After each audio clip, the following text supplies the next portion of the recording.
dhaga'i faddo atis gurraacha koo dhaga'i sifaddo bakar waaree wajjin ibroo shataadhaati dollobaan ajjeesan namii dibroodhaati kaayyoo isaanii dhaalee dhaloo Hacaaluleen osuma tokkummaa Oromootiif dhugaa Oromootiif falmu jedhee akkanumaa Jawaar Maammadilleen osoo Oromoo falmu asin geenye kana hanguma xiqqootti wal qoqqoodanii bakka malee waliin geessanii qabsoo tana hanguma laafatti da'u.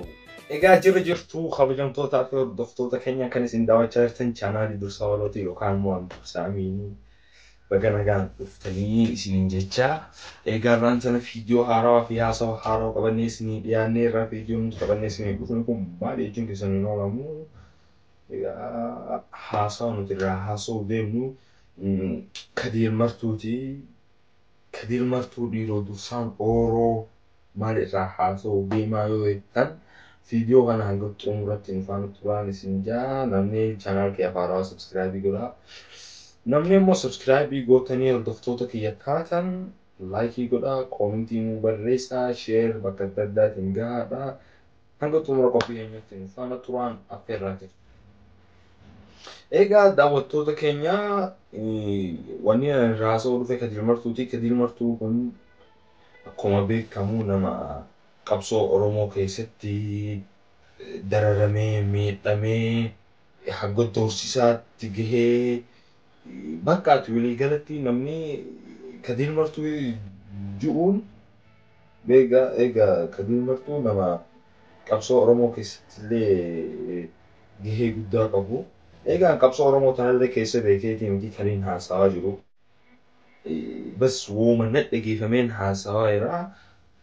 Kadir Martuu kana Sheekh Kamal Jaaneni Sheekh Kamal ol bahee arrabsee minaamin jedheeni bakka akka haaca'aawwanni nu baanu Kadir Martuu baanu gowwaan yoo gorsite arrabatti fakkaataa jette Oromoon. Gowwaan ammallee namaan kofalchiisa jee namatti kofalchiisaa jette Oromoon. Egaa garuu qiraanqibboon karaarra deemtu hundi gisee nama qabsoo Oromoo keessatti gahee guddaa qabu waa jechuun baay'ee nama dinqisiisa, baay'ee nama aarsa.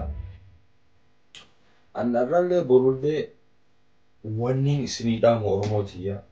Oromoon egaa amata 150 takka immoo jarraa takkaa fi walakkaa gabroomsee wanneen gabroomsee asiin nu bahe nuti Oromoo waliigaltee dhabaadha. Beektanii daawwattoota keenya arrallee borullee waliigalaadhaa harka tokko waliin taa'aadhaan jedha.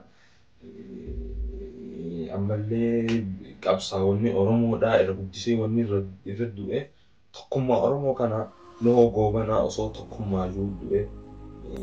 Albirraalleen osoo tokkummaa Oromoo kanaaf falmuu du'e. Haacaalulleen osuma tokkummaa Oromootiif dhugaa Oromootiif falmu du'e. Akkanumaa Jawaar Maammadilleen osoo Oromoo falmuu hidhamee bahee. Isa qofaa miti fakkaataan akka Jawaar Maammad kumaatamaa jira kan hidhamee. Oromoon qeerroo fi qarreen bara 2018 keessa osoo Dr. Abiy waliin baheen dura jechuudha. Bara 2017 jidduu baay'ee dhumaa jirti dargaggoon Oromoodhaa, dargaggoon qeerroo fi qarreen Oromoodhaa jechuudha. Rasaasa duraa qalamaan dhaabbatanii jechuudha. Garuu nuti qabsoo akkasitti nama meeqatti dhabne asin geenye kana hanguma xiqqootti wal qoqqoodanii bakka malee waliin geessanii qabsoo tana hanguma laafatti da'u addaan bittinneessuun keessa waan namarraa fakkaataatiin miti daawwattoota keenya. Egaa arrallee borullee ani nama Kadir Martuu arrabsu jechuudha.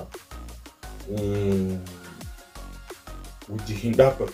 Arrallee borullee ta'e eenyullee taanaan Oromoo ta'ee saba biroo ta'ee nama Kadir Martuu arrabsu wajjin dhaabbatu. Maaliif Kadir Martuu kun nama qabsoo Oromoo keessatti gahee baay'ee qabu. Dararamee karaa Suudaanii jettaa biyya keessa jettaa namni akka Haacaaluutti silaa hin ajjeefama jennee yaadaa turre nuti Kadir Martuuti beekanii. Maaliif akka itti doorsisaa turaniin akka gumeeqa hidhamee akka gumeeqa tumamee bahan Kadir Martuuti daawwattoota keenya. Egaa aslilleen ol bahee irraa dubbateera Sheek Kamaaliin garuu an Sheek Kamaal ta'ee Oromoo nama biroo ta'ee namni qabsaa'ota uummata Oromoo ajandaa godhatuudhaan ol bahee arrabsu akka seera fudhu. Ani waan amma haasawni namaan haasawa yeroo kun nara guddaadha. Qabsoon Oromootillee nara guddoodhaan biyyatti dhalannee qabsoo Oromoo kanallee keessa hedduu baay'een beekuu daawwattoota keenya. Maaliif biyya namaa keessatti hin dhaladhee guddadhe garuu waan hin Oromoo ta'eef na dhageeffamaa jira. Akka Haacaaluu Hundeessaa baanu waa'een keenya yoo itti dhiisan silaa nama dhiisuu jedhe. Egaa daawwattoota keenya andhaamsaan irraan kan himuu dhufe akkanaati. Wanni laffaatii Kadir Martuu asiin ga'e kana uummata inni walitti qabataa yeroo waamee kan inni walitti qabataa yeroo kana gisee isin bakka takkatti bittinneessita baay'ee nama aarsamee viidiyoo wanni tokko argeetame viidiyoo Kadir Martuu tokko arginaalu. Yoon akkanaan du'e garuu sheenaa qabadhu. Akka isin nagootan kanaan.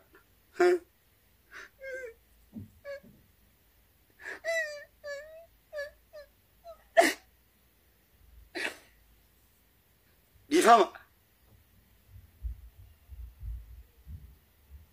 Waan isaan irratti hojjetan dhala. An jaalalatiin yaama.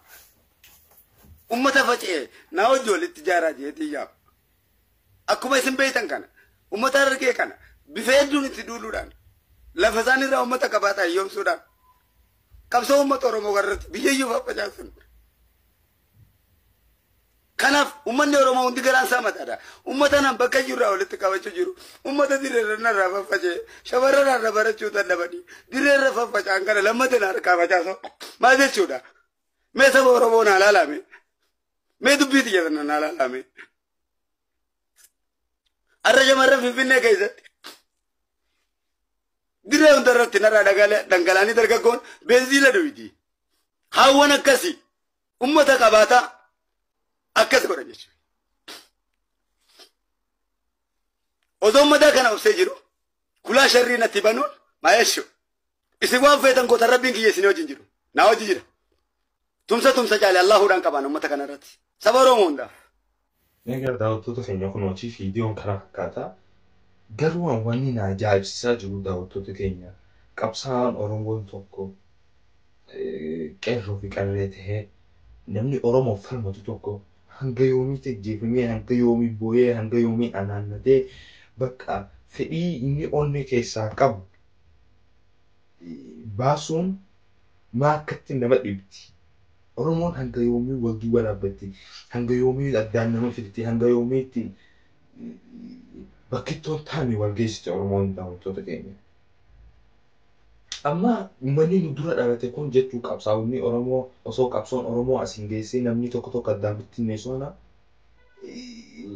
dhaloonni nu duubaan dhufaa jiru jechuudha. Gisee dhalatee ol guddatee maalti dhaagama maal jedha isin garee miilee daawwattoota keenya. Osoo dhaloonni ammaan tanaa akkana godhaa jiru dhaloonni bor maal godha? Amata 10 fi diidan booda dhaloonni dhufaa jiru maal wanta akka goon danda'u jechuudha. Maaliif wanni dhaloonni ammaan tanaa godhaa jiruu fi dhaloonni bor dhufu godhu tokko dhaabbataan gargarri goon. Isin galee miilee daawwattoota keenya. Bas ani waan Oromoon deetiin haasawaa jira. Waan haasawallee hin beeku. Yoon haasawallee guddisee haasawa keessa kukkutee daawwattoota keenya of kolchaadhaan isin ja'a isin beektota keenya warra nu dhalchee asiin nu tahee ani beekaa ta'eetii miti beekanii waan kana haasawa jiru wallaalummaatu na haasofsiisa oromummaa kiyyaatu na haasofsiisa egaa dursaa asitti dogongortee asitti sirreeffadhu jettanii koomintii jalatti na sirreessaan isin daawwattoota keenya viidiyoon keenya kaarraa kana fakkaataa daawwattoota keenya video kana share godhaadha Kadir Martuutiin biraan naagaadha Sheikh Kamal biraan illee gaadha bakka hundaan illee gaadha daawwattoota keenya hanga video birootii walitti deebinuu like share subscribe godhuun dagatina daawwattoota keenya nagatti na oolaa na bulaa isin